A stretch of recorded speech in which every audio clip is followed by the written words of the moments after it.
It's a very cool and nice Friday morning sa labas. Maraming salamat po sa inyong lahat for taking the time to be with us today. Masyado na po kayong inaabalan ng ipahaba. Mga weekend nyo, lagi namin kayo hinahanap. Sana hinahanap ko rin kami. Anyway, dito po kasama natin ngayon si Asek Francis de Guzman, Francis Ron de Guzman. If I'm not mistaken, he's in charge of reintegration. Diba? So, yung reintegration is one of the main mandates ng ating Department of Migrant Workers and also yung Overseas Workers Welfare Administration.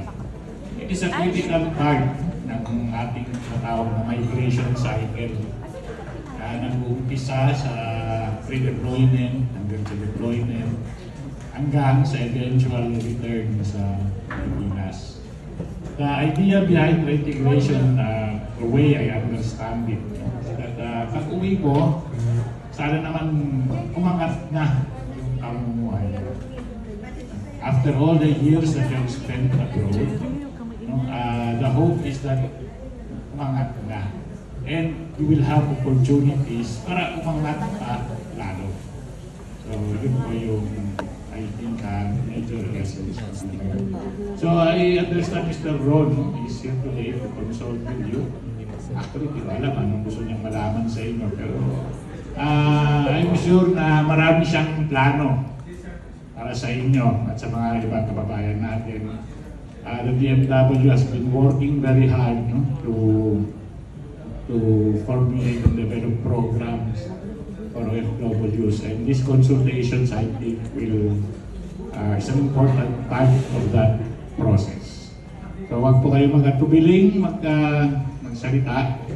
Total, nandito na rin po tayo at magsalita na kayo bago kumain. Lunch ba tayo?